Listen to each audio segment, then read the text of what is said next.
Hello बच्चों, welcome to toppers classes. मैं आपका अपना साइंस टीचर आज आपके लिए बोर्ड एग्जाम्स का एक एब्सोल्युटली क्रूशियल टॉपिक लेकर आया हूं। आज की स्पेशल क्लास में हम क्लास 10th केमिस्ट्री का फाउंडेशन एकदम सॉलिड करने वाले हैं। स्पेशली हमारा फोकस रहेगा केमिकल रिएक्शंस एंड इक्वेशंस के सबसे इंपॉर्टेंट पार्ट पर, ऑक्सीडेशन एंड रिडक्शन। ये एक ऐसा कॉन्सेप्ट है बच्चों जो आगे चलकर हर जगह काम आएगा। तो चाहिए इसको एकदम डिटेल में समझते हैं।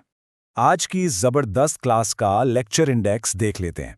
सबसे पहले ऑक्सीडेशन एंड रिडक्शन डिफाइंड, फिर number 2 solving chapter questions, number 3 पे हम देखेंगे कोरोजन ऑफ मेटल्स और आखिर में रेंसिडिटी इन फूड। तो बिना किसी डिले के शुरू करते हैं। Section 1 oxidation and reduction defined. आइए देखते हैं ये आखिर है क्या। अब ये समझना बहुत जरूरी है बच्चों, क्योंकि जब तक आपका फाउंडेशन क्लियर नहीं होगा ना, आगे के क्वेश्चंस बिल्कुल समझ नहीं आएंगे। आप ऑक्सीडेशन और रिडक्शन को एक रिले रेस की तरह अज्यूम कीजिए। यहां ऑक्सीजन और हाइड्रोजन वो वेट्स हैं जो रनर्स एक दूसरे को पास कर रहे हैं। अगर कोई सब्सटेंस अपने पास ऑक्सीजन का वेट गेन करता है या फिर हाइड्रोजन का वेट लूज करता है, तो उस रेस में वो ऑक्सीडेशन परफॉर्म कर रहा है। और बिल्कुल इसका उल्टा होता है रिडक्शन में। अगर कोई सब्सटेंस ऑक्सीजन लूज कर रहा है या हाइड्रोजन गेन कर रहा है, तो वहां रिडक्शन हो रहा है, एकदम अपोजिट। ये डुअलिटी आपको हमेशा याद रखनी है। अब इसी रिले रेस वाले लॉजिक को हम एकदम फॉर्मल टेक्स्ट बुक डेफिनेशन में देखते हैं। If a substance gains oxygen और loses hydrogen during a reaction, it is oxidised. यानी अगर किसी सब्सटेंस को रिएक्शन के दौरान ऑक्सीजन मिल जाता है या उसमें से हाइड्रोजन निकल जाता है, तो हम इजीली कह सकते हैं कि वो सब्सटेंस ऑक्सीडाइज्ड हो गया है। और on the flip side, if a substance loses oxygen or gains hydrogen during a reaction, it is reduced, यानी उसमें रिडक्शन हुआ है। बोर्ड्स में आपको ये एग्जैक्ट वर्डिंग लिखनी है बच्चों। मैं हमेशा रेकमेंड करता हूं कि इन की वर्ड्स पे आपकी पकड़ एकदम मजबूत होनी चाहिए। चलिए, अब मैं आपको कुछ स्पेसिफिक इक्वेशंस के एग्जाम्पल से समझाता हूं। पहली रिएक्शन देखिए, रिएक्शन 1.31। यहां कार्बन के पास पहले ऑक्सीजन नहीं था, बट प्रोडक्ट में वो CO बन गया, मतलब उसने ऑक्सीजन गेन किया, right? So carbon is oxidised to CO। वहीं दूसरी तरफ ZNO ने अपना ऑक्सीजन लूज किया और सिर्फ Zn रह गया, इसलिए ZNO is reduced to Zn। अब अगला एग्जाम्पल देखिए, 1.32। HCl अपने हाइड्रोजन को लूज करके Cl2 बन रहा है। याद है ना rule, losing hydrogen is oxidation. तो HCl is oxidised to Cl2 और MnO2 अपना ऑक्सीजन लूज करके MnCl2 बन रहा है, हेंस MnO2 इज रिड्यूस्ड। ये कॉन्सेप्ट एकदम क्रिस्टल क्लियर होना चाहिए कि रिएक्शन में कौन गेनर है और कौन loser. Section 2 solving chapter questions. आइए देखते हैं कि हमने जो पढ़ा है उसे अप्लाई कैसे करना है। थ्योरी तो हमने समझ ली बच्चों, लेकिन बोर्ड एग्जाम्स में टॉपर वही बनता है जो क्वेश्चंस को स्मार्टली सॉल्व करना जानता हो। चलिए अपने वर्चुअल टेस्ट मोड में आते हैं।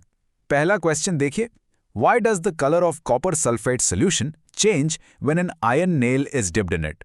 अपने पुराने कॉन्सेप्ट्स को थोड़ा रिकॉल कीजिए। आयन ज्यादा रिएक्टिव होता है कॉपर से, राइट? तो जब हम आयन नेल को डिप करते हैं, ion actually copper sulphate solution में से कॉपर को डिस्प्लेस कर देता है और आयन सल्फेट बना लेता है, जो ग्रीन कलर का होता है। ये एक क्लासिक डिस्प्लेसमेंट रिएक्शन है, इसे हमेशा याद रखिएगा। चलिए एक क्विक रिकॉल एक्सरसाइज और करते हैं। क्वेश्चन 2 है, give an example of a double displacement reaction. इसमें आपको दो अलग अलग आयंस का म्यूचुअल एक्सचेंज दिखाना होता है। जैसे अगर हम सिल्वर नाइट्रेट यानी AgNO3 को सोडियम क्लोराइड यानी NaCl के साथ मिक्स करें, तो हमें सिल्वर क्लोराइड का एक वाइट प्रेसिपिटेट मिलता है और सोडियम नाइट्रेट अलग हो जाता है। ये बिल्कुल परफेक्ट एग्जाम्पल है डबल डिस्प्लेसमेंट का, जहां दोनों आयंस अपनी जगह अदला बदली कर लेते हैं। आप एग्जाम्स में आराम से ये एग्जाम्पल लिख सकते हैं। मैं बता रहा हूं, प्योर मार्क्स मिलेंगे आपको। अब आते हैं अपने कोर टॉपिक वाले सवाल पर, जिसे अभी हमने फ्रेश सीखा है। क्वेश्चन नंबर 3 को हम इस टेबल के रूप में सॉल्व करेंगे। पहली रिएक्शन देखिए, 4Na + O2 gives 2Na2O। यहाँ सोडियम के पास डायरेक्टली ऑक्सीजन आ रहा है, so logically the substance oxidises Na और O2 यहाँ रिड्यूस हो रहा है। दूसरी रिएक्शन में CuO + H2 gives Cu + H2O। अब आप लोग थोड़ा खुद सोचकर देखो, कॉपर ऑक्साइड ने अपना ऑक्सीजन छोड़ दिया और Cu बन गया, मतलब वो रिड्यूस हो गया, और हाइड्रोजन गैस ने वही ऑक्सीजन गेन कर लिया और वाटर बन गया, तो द सब्सटेंस ऑक्सीडाइज्ड H2 हो गया। देखा, एकदम सिंपल लॉजिक है, बस हमारी पढ़ी हुई डेफिनेशन को स्टेप बाय स्टेप अप्लाई करते जाना है। Section 3 corrosion of metals. अब टेक्स्ट बुक से थोड़ा बाहर चलते हैं। इक्वेशंस और टेक्स्ट बुक क्वेश्चंस का पार्ट तो हमने कवर कर लिया। अब हम रियल वर्ल्ड में चलते हैं। क्या आपने कभी नोटिस किया है कि अगर आयरन का कोई पीस या आपकी पुरानी साइकिल बाहर खुले में छूट जाती है तो उस पर एक रेडिश ब्राउन लेयर आने लगती है? तो आखिर ये कोरोजन एग्जैक्टली है क्या? आइए इसकी फॉर्मल डेफिनेशन समझते हैं। When a metal is attacked by substances around it, such as moisture, acids, etc., it is said to corrode. और इस पूरे प्रोसेस को हम कोरोजन कहते हैं। असल में बच्चों, ये वही ऑक्सीडेशन रिएक्शन ही है जो हमने क्लास की शुरुआत में पढ़ी थी।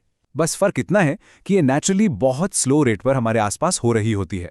मेटल ओपन हवा में प्रेजेंट ऑक्सीजन और मॉइस्चर से रिएक्ट करके धीरे धीरे ऑक्सीडाइज हो जाता है।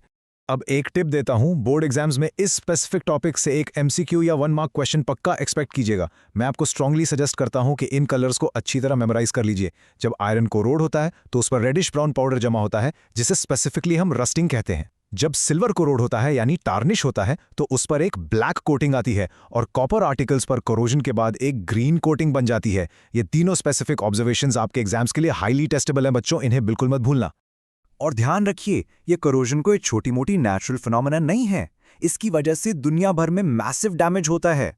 Car bodies, bridges, iron railings, बड़ी बड़ी शिप्स, बेसिकली हर वो बड़ा स्ट्रक्चर जो आयरन का बना है वो इस स्लो ऑक्सीडेशन का शिकार हो जाता है।